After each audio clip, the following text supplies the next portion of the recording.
and welcome back to The Rock, and just doing a bit of a walkabout here on the floor, getting some reaction from the parties regarding their performance here. We showed you that board earlier on and how it's going, and just looking at it, it's now 77.17% of voting districts declared, and it seems to have stabilized somewhat. Some of the parties still hopeful, of course, that they will fare better than it currently looks, but all of that remains to be seen. And onto that reaction now, I'm joined by Mr. SABC from the NFP, and just to gauge their reaction to this particular election and the results that's coming through. Mr. SABC, it's not looking good for the NFP.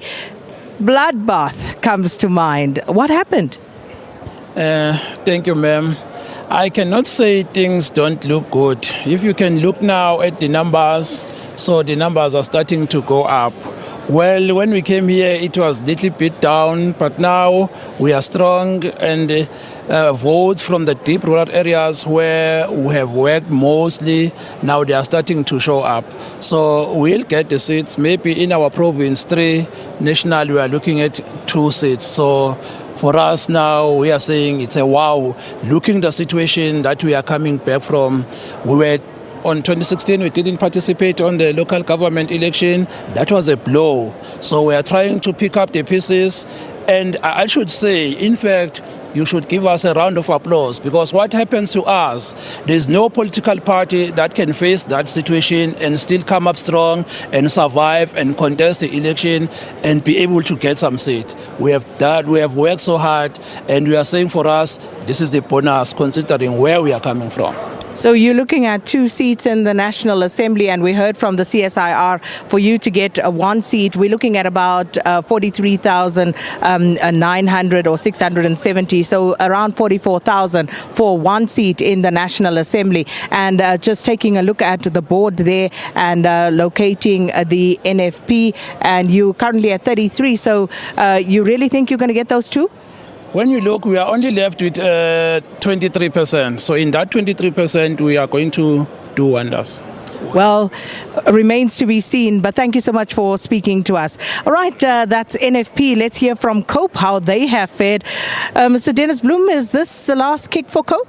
Not at all, Sakina. Sakina, we are soldiers. We will go back to the drawing board. We will look into this whole thing. Obviously, we are very much disappointed because we have worked so hard in this election, but this is what we are getting out. But this is not the last kick of a dying horse. We are going to fight on.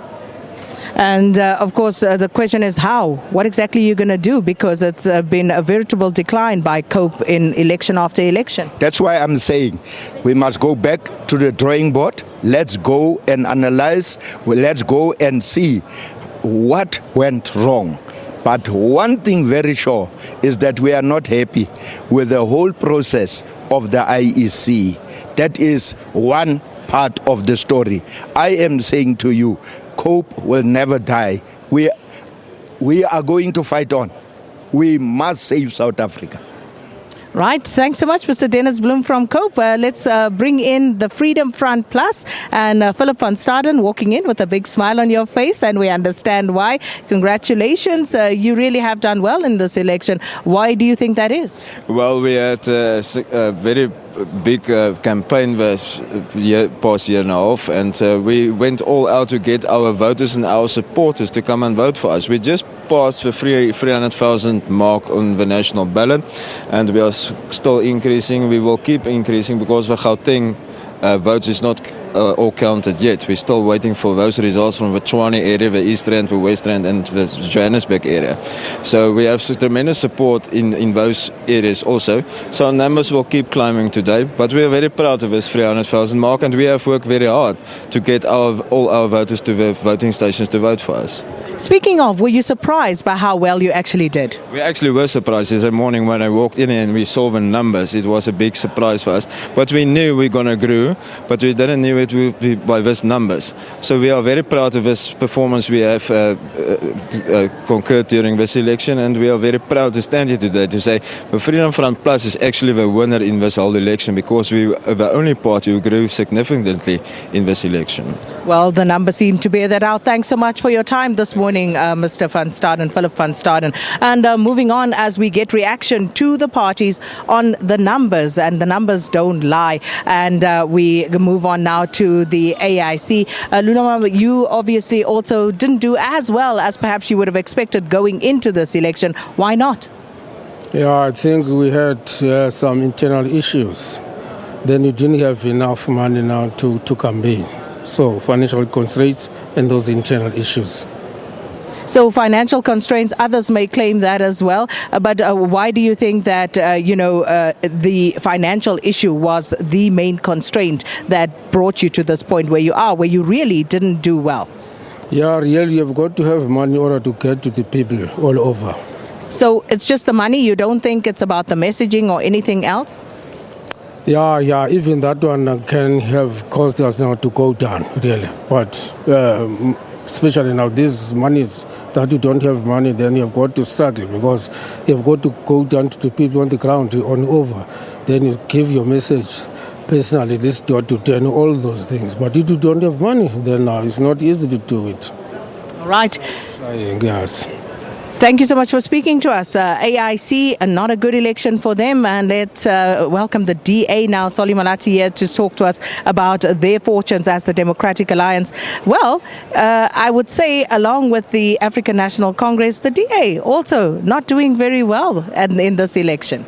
Look, I think no party wants to see its votes being reduced in any election because we are in the business of trying to get into government. So in as much as there is a reduced percentage of our vote, I think what's encouraging is our growth in black communities, in rural areas. And even though that growth hasn't offset some of the shift that has happened, it represents an opportunity going forward, particularly in an election where there was extreme racial and nationalism and populism that has come into the fore. But it's also an opportunity for us to reflect about how we continue to position ourselves in the middle so that we can appeal to the Rainbow Nation. Who do you think your votes went to? Well, at this stage, it's speculative. Some analysts have indicated that there is clear indication that there are others that could have gone to the Freedom Front. But I think for us, it's about how we take the lessons from this election forward.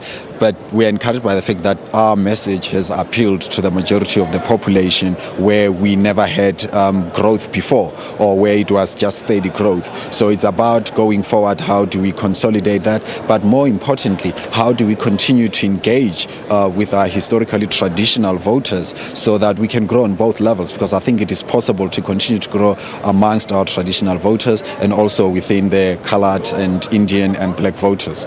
Just a final question. The prediction at this point is that you may be replaced by the EFF as the official opposition in Mpumalanga. What's your reaction to that? Look, I think it's still close there. I mean, we'll have to get to at least 85% before we can have a conclusive remarks about that. I mean, if you looked at KZN yesterday, you could have argued that the IFP was going to be the official opposition, but this morning the shift has put us ahead in KZN. So I think as more and more votes come in, we'll have a far more conclusive remarks on it.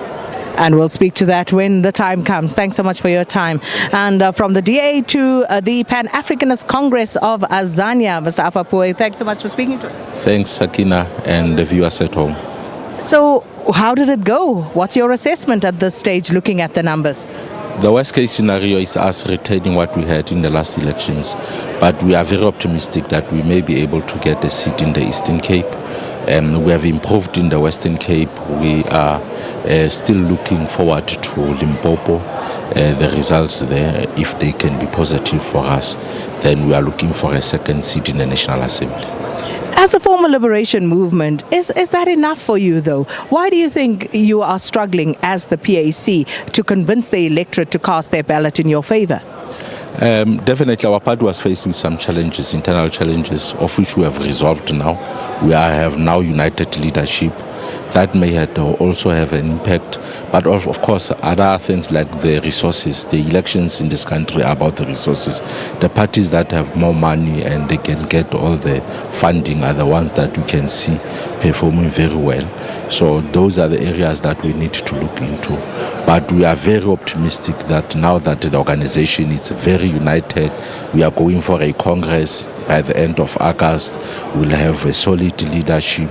From there, we are building towards the local government elections. All right, thanks so much, PAC. And that's some reaction from parties. We also have some observer missions here, and we're going to speak to one of our observer mission representatives now to get his view on how the elections have gone. And we are out of time, but I want to hear from you very briefly. How did you see these elections? I think the investment that we made as local observers to train people before voter registration on how to register and how to vote has paid off. The training that we've also provided to political parties to say what should party agents inside the station observe, it worked out. And also the recruitment of local people to be party agents, because in cases where there were concerns, people are familiar with one another, they were able to talk to the IEC and get the matters resolved. And hence we believe that the signatures on the result slip that come from each of the stations and what we see on the board talk to the credibility of the elections. Well, thank you so much. And I think that was a nice, short, sharp, succinct, telling us what the observer missions have done and also how this has played out. And we heard from some of the political parties reacting to the current position and the number of votes that they have garnered. All right, from here at The Rock, we're going to hand it back to the studio and then we'll say bye to you a little later on.